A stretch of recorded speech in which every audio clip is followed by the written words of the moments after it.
ವೀಕ್ಷಕರೇ, ದಕ್ಷಿಣ ಕನ್ನಡ ಜಿಲ್ಲೆಯ ಬಜ್ಪೆ ಬಳಿ ನಡೆದಂತಹ ಹಲ್ಲೆ ಘಟನೆ ಮತ್ತೆ ಅದಕ್ಕೆ ಸಾರ್ವಜನಿಕರಿಂದ ವ್ಯಕ್ತವಾದ ಪ್ರತಿಕ್ರಿಯೆಯನ್ನು ನೋಡಿದರೆ ದಕ್ಷಿಣ ಕನ್ನಡ ಜಿಲ್ಲೆ ಬದಲಾಗಿರುವುದನ್ನು ಸೂಚಿಸುತ್ತದೆ. ನವೆಂಬರ್ 24ರಂದು ಸಂಜೆ ಅಖಿಲೇಶ್ ಎಂಬುವರ ಮೇಲೆ ತಲವಾರು ದಾಳಿ ನಡೆದಿತ್ತು. ಪೂಪಾಡಿ ಕಲ್ಲುವಿನಿಂದ ಮಂಗಳೂರು ಕಡೆ ಸ್ಕೂಟರ್ನಲ್ಲಿ ಅಖಿಲೇಶ್ ತೆರಳುತ್ತಾ ಇದ್ದ ಸಂದರ್ಭದಲ್ಲಿ ಈ ದಾಳಿ ನಡೆದಿತ್ತು.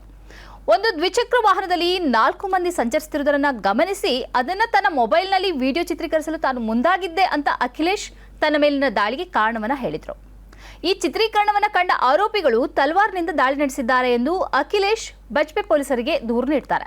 ಘಟನೆ ನಡೆದ ಸ್ಥಳದಲ್ಲೇ ಸ್ಥಳೀಯರು ಸಿನಾನ್ ಎಂಬುವನನ್ನ ಹಿಡಿದು ಪೊಲೀಸರಿಗೆ ಒಪ್ಪಿಸಿದ್ದರು. ಉಳಿದವರನ್ನ ಪತ್ತೆ ಹಚ್ಚುವುದಕ್ಕಾಗಿ ತಂಡಗಳನ್ನು ರಚಿಸಿದ್ದರು. ಈ ಹಿನ್ನೆಲೆಯಲ್ಲಿ ವೇಣೂರು ನಿವಾಸಿ ಇರ್ಷಾದ್, ವಾಮಂಜೂರು ನಿವಾಸಿ ಸುಹೇಲ್ ಅಕ್ರಮ್ ಮತ್ತು ವಾಮಂಜೂರು ಪಿಲಿಕುಳ ನಿವಾಸಿ ನಿಸಾನ್ ಎಂಬುವರನ್ನ ನವೆಂಬರ್ 25ರಂದು ಪೊಲೀಸರು ಬಂಧಿಸಿದರು. ಬಂಧಿತರ ಪೈಕಿ ಅಕ್ರಮ್ ಮತ್ತು ನಿಸಾನ್ ವಿರುದ್ಧ ಗಾಂಜಾಕ್ಕೆ ಸಂಬಂಧಿಸಿದಂತಹ ಪ್ರಕರಣಗಳು ಇರುವ ಹಿನ್ನೆಲೆಯಲ್ಲಿ ಅವರ ವಿರುದ್ಧ ಕೊಲೆಯತ್ನ ಪ್ರಕರಣದ ಜೊತೆಗೆ ಎನ್ಡಿಪಿಎಸ್ ಕಾಯ್ದೆಯಡಿ ಪ್ರಕರಣ ದಾಖಲಿಸಿಕೊಳ್ಳಲಾಗಿದೆ ಎಂದು ಪೊಲೀಸ್ ಆಯುಕ್ತರು ಮಾಹಿತಿ ನೀಡಿದ್ದಾರೆ.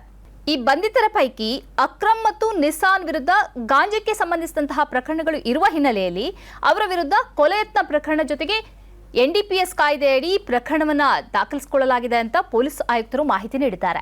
ಆರೋಪಿ ಸಿನಾನ್ ವಿರುದ್ಧ ಜಿಲ್ಲೆಯ ಹಲವು ಪೊಲೀಸ್ ಠಾಣೆಗಳಲ್ಲಿ ಕಳವು, ಗಾಂಜಾ ಸಾಗಾಟ, ಮಾರಾಟ ಹಾಗೂ ಕೊಲೆಯತ್ನ ಸೇರಿದಂತೆ 7 ಪ್ರಕರಣಗಳು ದಾಖಲಾಗಿವೆ. ಇರ್ಷಾದ್, ಅಕ್ರಮ್, ನಿಸಾನ್ ವಿರುದ್ಧವೂ ಜಿಲ್ಲೆಯ ವಿವಿಧ ಠಾಣೆಗಳಲ್ಲಿ ಕಳವು, ಗಾಂಜಾ ಸಾಗಾಟ ಮತ್ತು ಮಾರಾಟಕ್ಕೆ ಸಂಬಂಧಿಸಿದಂತಹ ಹಲವು ಪ್ರಕರಣಗಳು ದಾಖಲಾಗಿವೆ ಅಂತ ಮಾಹಿತಿಗಳು ತಿಳಿಸಿವೆ. ವಿಷಯ ಅದಲ್ಲ.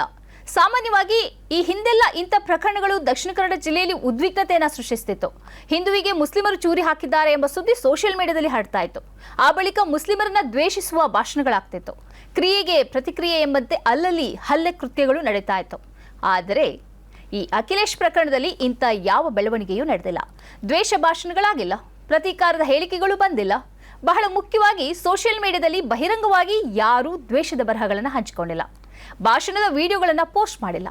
ಇದಕ್ಕೆ ಕಾರಣ ದಕ್ಷಿಣ ಕನ್ನಡಕ್ಕೆ ಬಂದಿರುವ 2 ಪೊಲೀಸ್ ಅಧಿಕಾರಿಗಳು, ಸುಧೀರ್ ಕುಮಾರ್ ರೆಡ್ಡಿ ಮತ್ತು ಡಾಕ್ಟರ್ ಅರುಣ್ ಕೆ ಅವರ ಆಗಮನದ ಬಳಿಕ ದಕ್ಷಿಣ ಕನ್ನಡ ಜಿಲ್ಲೆಯಲ್ಲಿ ಸಾಕಷ್ಟು ಬದಲಾವಣೆ ಆಗಿದೆ. ದ್ವೇಷ ಭಾಷಣಕ್ಕೆ ತೆರೆ ಬಿದ್ದಿದೆ. ಸೋಷಿಯಲ್ ಮೀಡಿಯಾದಲ್ಲಿ ವದಂತಿ ಹಬ್ಬಿಸುವುದಕ್ಕೂ ಬ್ರೇಕ್ ಬಿದ್ದಿದೆ. ಅಪರಾಧ ಪ್ರಕರಣಗಳ ಸಂಖ್ಯೆಯಲ್ಲಿ ಕುಸಿತ ಉಂಟಾಗಿದೆ. ಅಖಿಲೇಶ್ ಅವರ ಮೇಲೆ ಹಲ್ಲೆ ನಡೆಸಿದ ದುಷ್ಕರ್ಮಿಗಳನ್ನು ಒಂದೇ ದಿನದೊಳಗೆ ಪತ್ತೆ ಹಚ್ಚಿ ಜೈಲಿಗಟ್ಟಿದ ದಕ್ಷಿಣ ಕನ್ನಡ ಜಿಲ್ಲೆ ಪೊಲೀಸರಿಗೆ ಧನ್ಯವಾದಗಳು. ಸ್ನೇಹಿತರೆ, ನಿಮ್ಮ ಅದ್ಭುತ ಬೆಂಬಲದಿಂದ ಸನ್ಮಾರ್ಗ ನ್ಯೂಸ್ ಚಾನೆಲ್ ಈಗ 2 ಲಕ್ಷ ಸಬ್ಸ್ಕ್ರೈಬರ್ಗಳನ್ನು ದಾಟಿದೆ. ಇದು ನಮ್ಮ ಯಶಸ್ಸಲ್ಲ, ಇದು ನಿಮ್ಮ ಯಶಸ್ಸು. ನಮ್ಮ ಮುಂದಿನ ಗುರಿ 4 ಲಕ್ಷ. ಇದು ಕಷ್ಟವಲ್ಲ. ನೀವು ಮಾಡಬೇಕಾದದ್ದು ಸಿಂಪಲ್. ನೀವು ಸನ್ಮಾರ್ಗ ನ್ಯೂಸ್ ಚಾನೆಲ್ ವಿಡಿಯೋವನ್ನ ನಿಮ್ಮ ಸ್ನೇಹಿತರಿಗೆ, ಕುಟುಂಬದವರೊಂದಿಗೆ ಹಂಚಿಕೊಳ್ಳಿ ಮತ್ತು ಅವರಲ್ಲೂ ಸಬ್ಸ್ಕ್ರೈಬ್ ಮಾಡಲು ಹೇಳಿ. ನೀವು ಶಕ್ತಿಯನ್ನು ಕೊಡಿ, ನಾವು ನಿಖರ ಸುದ್ದಿ ಕೊಡ್ತೇವೆ. ಧನ್ಯವಾದಗಳು.